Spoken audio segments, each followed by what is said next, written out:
രാഷ്ട്രപതി ദ്രൗപദി മുർമുവിൻ്റെ ഹെലികോപ്റ്റർ അപകടത്തിൽപ്പെട്ടോ എന്നുള്ളതാണ് ചോദ്യം. ചോദിക്കാനുള്ള കാരണമെന്ന് പറഞ്ഞു കഴിഞ്ഞാൽ രാഷ്ട്രപതി 2 ദിവസത്തെ സന്ദർശനത്തിനായിട്ട് കേരളത്തിലേക്ക് എത്തിയിരിക്കുന്നു. ശബരിമല സന്ദർശനമടക്കം ഈ കൂട്ടത്തിലുണ്ട് എന്നുള്ളതാണ്.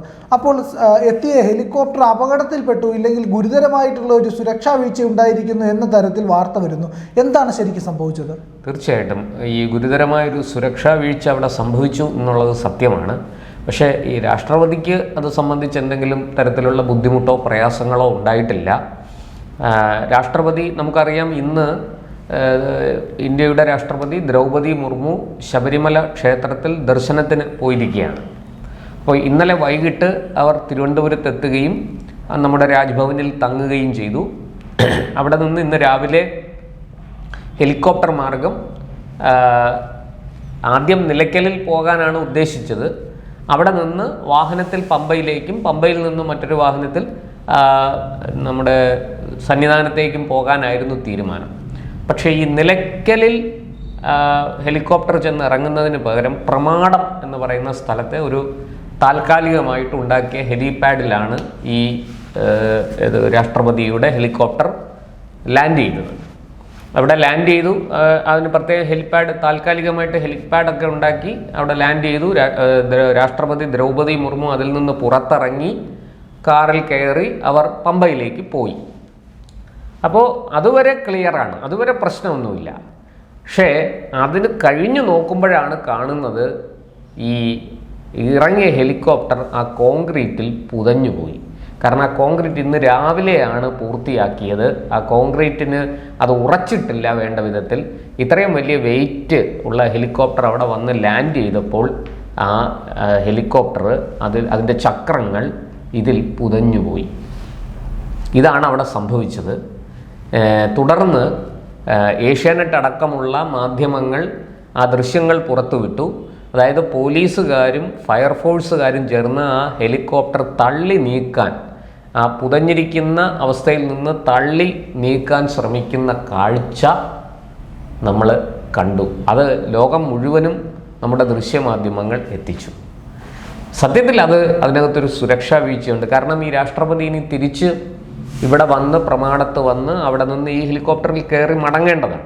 പക്ഷേ ഈ ഹെലികോപ്റ്റർ ഈ പറഞ്ഞതുപോലെ അവിടെ ഉറച്ചിരിക്കുന്നതിനാൽ, ആ പുതഞ്ഞു പോയതിനാൽ അതിന് എങ്ങനെ പ്രവർത്തിക്കും, എന്തായി തീരും എന്നൊന്നും നമുക്കിപ്പോൾ പറയാൻ കഴിയില്ല. ഈ ഹെലികോപ്റ്റർ അപകടത്തിൽ നിന്ന് രക്ഷപ്പെട്ടോ? അതെ, സത്യത്തിൽ അതിനകത്ത് അപകടമൊന്നും സംഭവിച്ചില്ല. അപകടം ഈ രാഷ്ട്രപതി വന്നിറങ്ങി ഹെലികോപ്റ്ററിൽ നിന്ന് പുറത്തിറങ്ങി വാഹനത്തിൽ കയറി പമ്പയിലേക്ക് പോയി. അതുവരെ ക്ലിയറാണ്, അതുവരെ ഒരു പ്രശ്നവുമില്ല. പക്ഷെ അത് കഴിഞ്ഞപ്പോഴാണ് ഇവർ മനസ്സിലാക്കുന്നത് ഹെലികോപ്റ്ററിൻ്റെ ചക്രങ്ങൾ ഇതിൽ പുതഞ്ഞിരിക്കുന്നു. ഇത് സത്യത്തിൽ ഒരു സുരക്ഷാ വീഴ്ചയാണ്. കാരണം സുരക്ഷിതമായോ ഹെലികോപ്റ്റർ? അത് നമുക്കിപ്പോൾ പറയാൻ കഴിയില്ല. ഈ ഹെലികോപ്റ്റർ തള്ളി നീക്കുന്ന ദൃശ്യങ്ങൾ പുറത്തു വന്നിട്ടുണ്ട്. അതുകൊണ്ട് തന്നെ ഈ കാര്യത്തിൽ വലിയ ആശങ്ക തുടരുന്നുണ്ട്. കാരണം ഈ വന്നിരിക്കുന്നത് ഇന്ത്യയുടെ സർവ്വസൈന്യാധിപ ആണ്, ഇന്ത്യയുടെ ഫസ്റ്റ് പേഴ്സൺ ആണ്. രാഷ്ട്രപതി എന്ന് പറയുന്നത് ഒരു നിസ്സാര ആളല്ല. ഇന്ത്യയിൽ 2 പേർക്കേ പോസ്റ്റൽ പിൻകോഡുള്ളൂ. അതൊന്ന് ഇന്ത്യൻ രാഷ്ട്രപതിക്കും 2 ശബരിമല അയ്യപ്പനുമാണ്. ഇന്നിപ്പോൾ അങ്ങനെ ഒരു പ്രത്യേകതയുണ്ട്. 2 പേരും ഇന്ന് പരസ്പരം കാണുകയാണ് എന്ന് നമുക്ക് കരുതാം. അയ്യപ്പനെ ദർശിക്കാനാണല്ലോ രാഷ്ട്രപതി വന്നിരിക്കുന്നത്. അപ്പോൾ ഇവിടെ സത്യത്തിൽ ഈ സുരക്ഷാ വീഴ്ച എങ്ങനെയാണ് എന്ന് ചോദിച്ചാൽ ഈ ഹെലിപാഡ് നേരത്തെ തയ്യാറാക്കേണ്ടതായിരുന്നു. ഇത് നിലയ്ക്കലിൽ തയ്യാറാക്കാനായിരുന്നു തീരുമാനം. അവസാന നിമിഷമാണ് ഈ പ്രമാടയിലേക്ക് മാറ്റുന്നത്. അതിന് സുരക്ഷാപരമായ കാരണങ്ങളുണ്ടാകാം. പക്ഷേ എന്തു തന്നെ ആയാലും ശരി, അവിടെ വളരെ കൃത്യമായിട്ട്, അതായത് നമ്മൾ ഈ പറഞ്ഞതുപോലെ നിലയ്ക്കലിൽ ഒരു ഹെലിപാഡ് തയ്യാറായി അവസാന നിമിഷം അവിടെ ലാൻഡ് ചെയ്യാൻ ഏതെങ്കിലും തരത്തിലുള്ള ബുദ്ധിമുട്ടുണ്ടെങ്കിൽ, ഉദാഹരണത്തിന് കാലാവസ്ഥ മോശമായിരിക്കും. ഇപ്പോൾ പത്തനംതിട്ടയിൽ നല്ല മഴയുണ്ട് എന്നാണ് ഞാൻ മനസ്സിലാക്കുന്നത്. കാലാവസ്ഥ മോശമാണെങ്കിൽ മറ്റൊരു പ്ലാൻ ബി അതിനകത്ത് എപ്പോഴും ഉണ്ടാവും. അതനുസരിച്ച് മറ്റൊരു ഹെലിപാഡ് കൂടെ തയ്യാറാക്കേണ്ടതായിരുന്നു. അത് തയ്യാറാക്കാൻ കേരളത്തിൻ്റെ സുരക്ഷാ ചുമതലയുള്ളവർക്ക് സാധിച്ചില്ല, അല്ലെങ്കിൽ പ്രോട്ടോകോൾ ഓഫീസറുടെ നേതൃത്വത്തിൽ അതിന് വേണ്ടുന്ന പ്രവർത്തനങ്ങൾ നടന്നില്ല എന്ന് വേണം നമ്മൾ അനുമാനിക്കാൻ. അവസാന നിമിഷം ഒരു ഹെലിപാഡ് തയ്യാറാക്കാൻ ശ്രമിച്ചു. അവിടെ കോൺക്രീറ്റ് ഒക്കെ ചെയ്തു. ആ കോൺക്രീറ്റ് വേണ്ടത്ര ഉറച്ചില്ല. അതുകൊണ്ടാണ് ഈ ഭാരം കൂടിയ ഹെലികോപ്റ്റർ വന്നിറങ്ങിയപ്പോൾ അതിൻ്റെ ചക്രങ്ങൾ അതിൽ പുതഞ്ഞു പോയത്. ഇത് ഒരു നിസ്സാര സംഭവമല്ല. ഇത് ഇന്ത്യൻ എയർഫോഴ്സിൻ്റെ ഹെലികോപ്റ്ററാണ്. നമ്മുടെ പ്രധാനമന്ത്രിയും പ്രസിഡന്റും രാഷ്ട്രപതിയും ഒക്കെ സഞ്ചരിക്കുന്നത് ഇന്ത്യയുടെ വ്യോമസേനയുടെ വിമാനങ്ങളിലും ഹെലികോപ്റ്ററുകളിലുമൊക്കെയാണ്. അവർക്ക് വേണ്ടി പ്രത്യേകം കൊടുത്തിരിക്കുന്ന യാനങ്ങളാണ് അതൊക്കെ, ആകാശയാനങ്ങളാണ് അതൊക്കെ. ഇവിടെ വളരെ കൃത്യമായിട്ട് ഒരു സുരക്ഷാ വീഴ്ച സംഭവിച്ചിരിക്കുന്നു. ഇതിന് അധികൃതർ മറുപടി പറയേണ്ടി വരും എന്ന് തീർച്ചയാണ്. നോക്കൂ, ഈ രാഷ്ട്രപതി ഇറങ്ങുന്ന സമയത്താണ് ഇത് സംഭവിച്ചിരുന്നതെങ്കിൽ രാഷ്ട്രപതിക്ക് ഏതെങ്കിലും തരത്തിലുള്ള അപകടമോ പ്രയാസമോ ബുദ്ധിമുട്ടോ ഉണ്ടായെങ്കിൽ, ശാരീരിക അസ്വസ്ഥതകൾക്ക് കാരണമായെങ്കിൽ അത് ഗുരുതരമായ വീഴ്ചയല്ലേ? സത്യത്തിൽ നമുക്ക് വേണമെങ്കിൽ പറയാം രാഷ്ട്രപതി തലനാഴിലേക്ക് രക്ഷപ്പെട്ടു, മറ്റ് അപകടങ്ങളൊന്നും ഉണ്ടായില്ല. ഈ പറഞ്ഞതുപോലെ ഹെലികോപ്റ്റർ അവിടെ വന്നിറങ്ങിയപ്പോൾ തന്നെ ഇതിൽ പുതഞ്ഞു പോവുകയും രാഷ്ട്രപതിക്ക് അതിൽ നിന്ന് പുറത്തിറങ്ങി മറ്റൊരു ഇതിലേക്ക് പോകാൻ, വാഹനത്തിലേക്ക് കയറാൻ സാധിക്കാത്തൊരു സാഹചര്യം അവിടെ വരികയും ചെയ്തിരുന്നെങ്കിൽ എന്ത് ചെയ്യുമായിരുന്നു?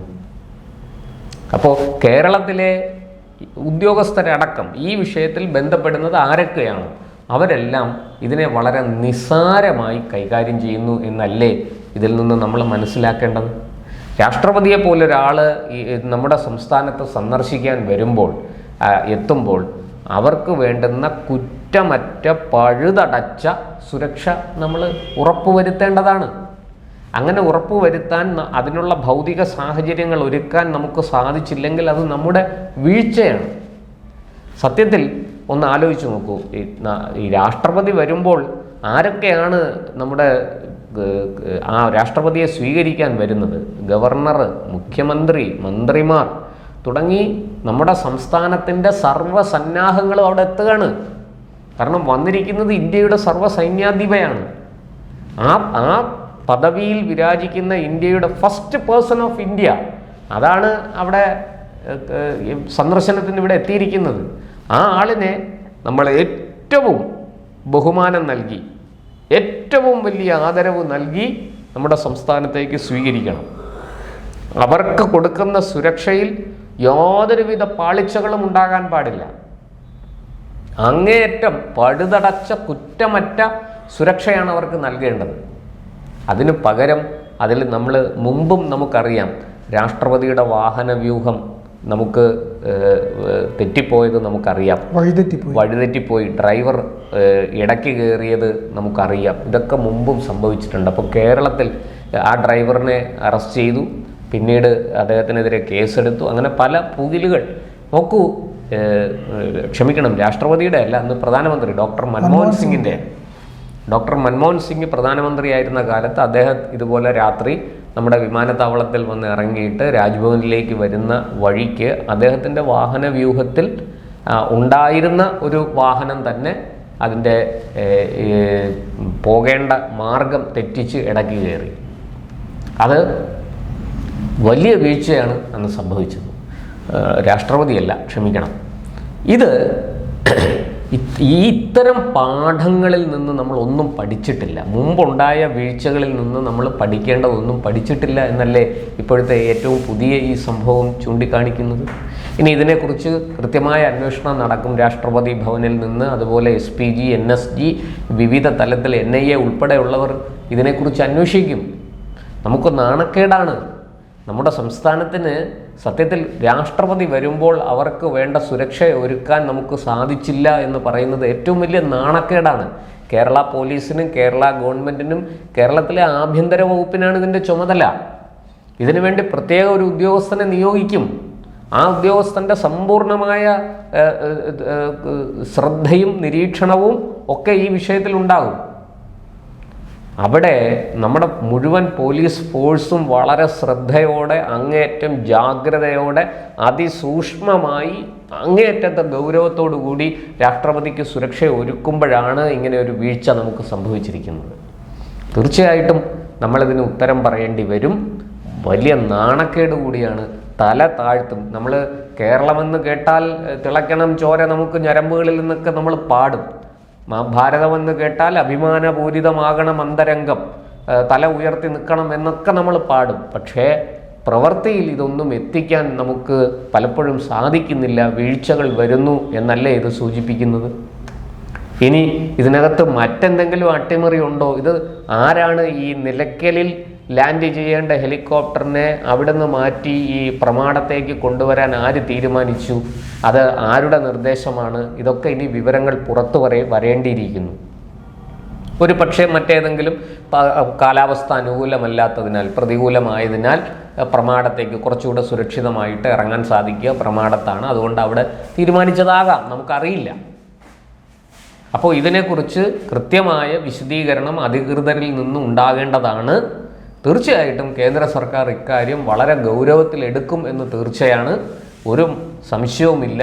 അതുകൊണ്ട് തന്നെ ഇതിന് ഉത്തരവാദപ്പെട്ട ആൾക്കാർ മാത്രമല്ല, നമ്മളൊന്ന് ആലോചിച്ച് നോക്കൂ, നമ്മുടെ ചാനലുകളിലൂടെ ലോകം മുഴുവനും കണ്ടു, നമ്മുടെ പോലീസുകാരും നമ്മുടെ ഫയർഫോഴ്സ് ഉദ്യോഗസ്ഥരും ചേർന്ന്, കുറേ പാവപ്പെട്ട ഉദ്യോഗസ്ഥർ ചേർന്ന് ആ ഹെലികോപ്റ്റർ തള്ളി നീക്കാൻ ശ്രമിക്കുന്നു. നമ്മൾ ഒന്ന് ആലോചിക്കണം, നമ്മൾ എത്ര ഗതികേടിലാണ് നമ്മൾ എന്ന്. ഈ ഒരു വീഴ്ച ഉണ്ടായപ്പോൾ അതിനെ പരിഹരിക്കാനായിട്ട് ആ ഹെലികോപ്റ്ററിനെ അവിടെ തള്ളി നീക്കുന്ന ഒരു കാഴ്ച നമുക്ക് സംസ്ഥാനത്തിന് വലിയ നാണക്കേടുണ്ടാക്കി എന്നുള്ള കാര്യം തീർച്ചയാണ്, അതിലൊരു സംശയവുമില്ല. എന്തായാലും രാഷ്ട്രപതിയുടെ സന്ദർശനം വളരെ സുഗമമായി അവിടെ ദർശനമൊക്കെ നടത്തി, ക്ഷേത്രത്തിൽ അയ്യപ്പ ദർശനമൊക്കെ നടത്തി തിരിച്ച് വൈകിട്ട് സുരക്ഷിതമായിട്ട് രാഷ്ട്രപതി രാജ്ഭവനിൽ എത്തട്ടെ. അതിനു വേണ്ടുന്ന സംവിധാനങ്ങൾ, കുറ്റമറ്റ പഴുതടച്ച സംവിധാനങ്ങൾ ഒരുക്കാൻ നമ്മുടെ ഈ സുരക്ഷാ ഏജൻസികൾക്ക് സാധിക്കട്ടെ എന്ന് നമുക്ക് ആശംസിക്കാം. അത് മറ്റൊരു പിഴവ് കൂടെ ഇക്കാര്യത്തിൽ വരാതെ അങ്ങേയറ്റത്തെ ജാഗ്രത പാലിക്കേണ്ടത് ഉദ്യോഗസ്ഥരുടെ ചുമതലയാണ്. ഈ സുരക്ഷാ സംവിധാനം ഏർപ്പെടുത്തിയിരിക്കുന്ന ഏജൻസികളുടെ ചുമതലയാണ്, സംസ്ഥാന ആഭ്യന്തര വകുപ്പിൻ്റെ ചുമതലയാണ്. അക്കാര്യത്തിൽ സംശയമൊന്നുമില്ല. ഇതിന് കേരളം മറുപടി പറയേണ്ടി വരും എന്ന് തീർച്ചയായും.